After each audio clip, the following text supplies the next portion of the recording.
የኢራን ጦርነት ተባብሶ መቀጠሉ ዓለምን ስጋት ላይ ሲጥል በተለይ የኢራኑ መንፈሳዊ መሪ አያቶላ አሊ ካሚኒ ግድያ በኢራን በአብዛኛው ሀዘንን የቀላቀለ ድባብ ፈጥሯል።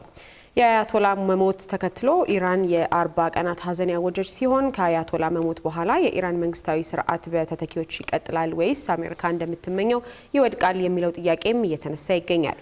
በሌላ በኩል ኢራን በጎረቤት ሀገራት ላይ ያሳረፈች ያለችው ምት ሀገራቱን ሳይሆን አሜሪካ ላይ ያነጣጠረ ነው እያለች ሲሆን ጥቃቷን ወደ አውሮፓ በማስፋት ቆጵሮስ የሚገኘውን የብሪታንያ የጦር ሰፈርን በድሮን አጥቅታለች።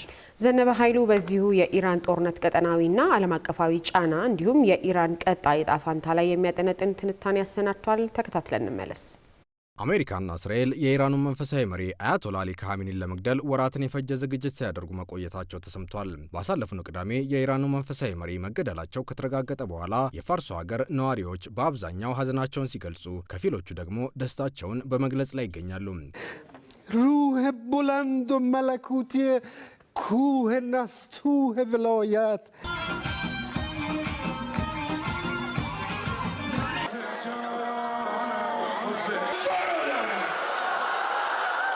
ለመሆኑ በ12 ቀናቱ ጦርነት ወቅት እንኳን ደብዛቸው ሊገኝ ያልቻለው አያቶላ አሊ በአሁኑ የአሜሪካና የእስራኤል ጥቃት እንዴት ኢላማ ሊሆኑ ቻሉ የሚለው የብዙዎች ጥያቄ ነውና በወፍ በረር እንመልከተው። አሜሪካና እስራኤል ይህን ጥቃት በተለምዶ እንደሚደረገው በእኩለ ሌሊት አይደለም ያደረጉት፣ ባልታሰበ ጊዜ ላይ ሲሆን ጥቃቱ የተፈጸመውም ጠዋት ላይ ነበር። ይህ የሚሆነበት ምክንያት አሜሪካና እስራኤል ጥቃቱን ከመፈጸማቸው ከሰዓታት በፊት አንድ በጣም ጠቃሚ የሆነ የደህንነት መረጃ ደርሷቸው ነበር።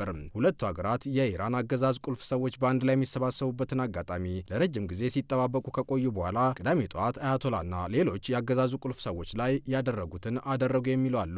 ፕሬዚዳንት ትራምፕ በማህበራዊ ትስስር ገጻቸው ላይ ባሰፈሩት መረጃ ደግሞ የአያቶላን እያንዳንዱን እንቅስቃሴ ሲከታተሉ እንደነበር ጠቁመው መንፈሳዊ መሪው ከአሜሪካ ረቂቅ የደህንነት ስርዓት ሊያመልጡ እንደማይችሉ ያውቁ እንደነበር ገልጸዋል። አሜሪካና እስራኤል በቴህራን ሰላዮችን በማሰማራት መረጃዎችን ከመቃረም ባለፈ የሳተላይት ቴክኒካዊ መረጃዎችን ይከታተሉ ነበርም ተብሏል። ይህ በእንዲህ እንዳለ የኢራኑ መንፈሳዊ መሪ ግድያ ከእስራኤልና ከአሜሪካ የተራቀቀና የተወሳሰበ የመረጃና ደህንነት ብቃት ወይም ከኢራን የደህንነት መዋቅር ድክመት ጋር ሊገናኝ እንደሚችልም እየተነገረ ይገኛል። በሌላ በኩል ኢራናውያን በቀን ያውም በማለዳ ላይ አንዳች ጥቃት ይፈጸማል የሚል እምነትም ሆነ ጥርጣሬው እንዳልነበራቸው ይነገራል። ምክንያቱም ሀገራቸውና አሜሪካ ከአንድ ቀን በፊት ድርድር ላይ ስለነበሩና አራተኛው የቴክኒክ ድርድር ቀጠሮ ተይዞ ስለነበር ነው።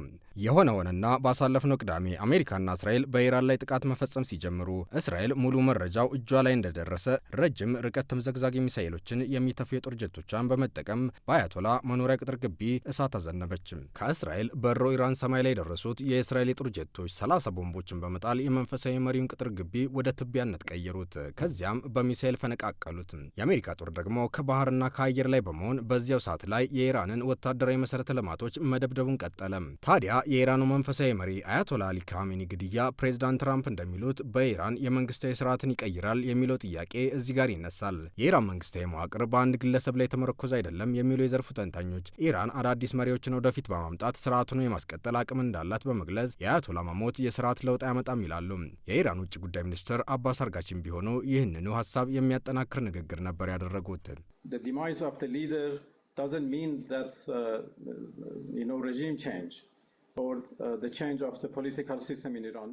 የመሪያችን መገደል የመንግስት ስርዓት ከመቀየር ጋር አይገናኝም፣ የፖለቲካ ለውጥም አያመጣም። ምክንያቱም የተደራጀ የፖለቲካ ስርዓት ነው ያለን፣ የበለጸገ ህገ መንግስትም ነው ያለን። በዚህ ላይ በመመስረት ሁሉም የመንግስት ተቋማት ስራቸውን እያከናወኑ ነው። መሪያችን ቢሞቱ እንኳን መከተል ያለብን ቅደም ተከተል አለ። ይህም ሂደት ወዲያው ነበር ወደ ስራ የገባው። የዚህን ውጤትም ወይ ዛሬ ወይ ነገ ትመለከቱታላችሁ። ምክር ቤቱ አዲስ መሪውን ይሾማል።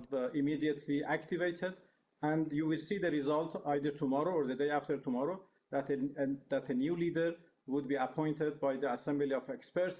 በዚህ ጥቃት ህይወታቸው ያለፈው የኢራን ከፍተኛ ወታደራዊ አመራሮችም ቢሆኑ በዚሁ ተሰውተው መተካካት ፖሊሲ የሚቀየሩ መሆኑን ተከትሎ በኢራን እግረኛ ጦር ካልተስተማራ በስተቀር የመንግስት ለውጥ የማይታሰብ ስለመሆኑ ነው የተመላከተው። ይህም ማለት የኢራን እጣ ፋንታ የሚወሰነው አሁንም በሺያው እስልምና መንግስታዊ ስርዓት ነው እንደማለት ነው። ይህ በእንዲህ እንዳለ እስራኤልና አሜሪካ እያደረሱባት ላለው ጥቃት የበቀል እርምጃ እየወሰደች ያለችው ኢራን የመካከለኛው ምስራቅ ሀገራትን ጨምሮ እንደ ቆጵሮስ የመሳሰሉ ራቅ ያሉ ሀገራትን ጭምር በሚሳኤልና ድሮኖች እየደበደበች ትገኛለች።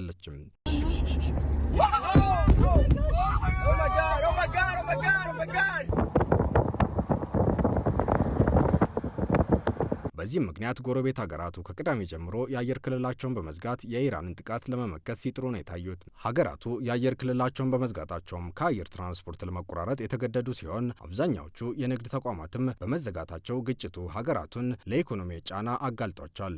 በሌላ በኩል ዋሽንግተን 9 የኢራንን የጦር መርከቦች ማስመጧን ይፋ ብታደርግም የኢራን ባህር ኃይል 20 በመቶ የዓለም ነዳጅ የሚተላለፍበትን የሆርሙዝ ሰርጥ መዝጋቱ ተነግሯል። በዚህ ምክንያት ምንም እንኳን የነዳጅ አምራች ሀገራት ስብስብ የሆነው ኦፔክ ፕላስ ለዓለም ገበያ የሚያቀርበውን የነዳጅ መጠን ቢጨምርም የዓለም የነዳጅ ዋጋ ባለፉት 4 ዓመታት ታይቶ በማይታወቅ መልኩ ንረት አሳይቷል። የዚህ ጦርነት ኢኮኖሚያዊ ተጽዕኖ ከቀን ወደ ቀን እየጨመረ ቢመጣም የነጩ ቤተ መንግስት አለቃ ዶናልድ ትራምፕ ይህ ጥቃት ለሚቀጥሉት 4 ሳምንታት ወይም 1 ወር ያህል ይቀጥላል ብለዋል። እንደ ሂዝቦላና ሁቲ የመሳሰሉ ታጣቂ ቡድኖች ይህንን ጦርነት መቀላቀል ደግሞ የመካከለኛው ምስራቅን ሁኔታ እንዳያባብሰው እየተሰጋ የሚገኝ ሲሆን የአሜሪካና የእስራኤል ጦርም የተለያዩ ጉዳቶችን እያስተናገዱ እንደሚገኙ ተሰምቷል። ነገር ግን እስካሁን በተነገረን 3 ወታደሮቿን ያጣቸው አሜሪካ ፕሬዚዳንት ትራምፕ የኢራን ጦርነት እንደ ቬኔዙዌላ እንደማይቀላቸው ተገንዝበው ይመስላል ይህ ጦርነት የአሜሪካውያንን ወታደሮች መስዋዕትነት የሚጠይቅ መሆኑን ቀደም ብለው ገልጸዋል።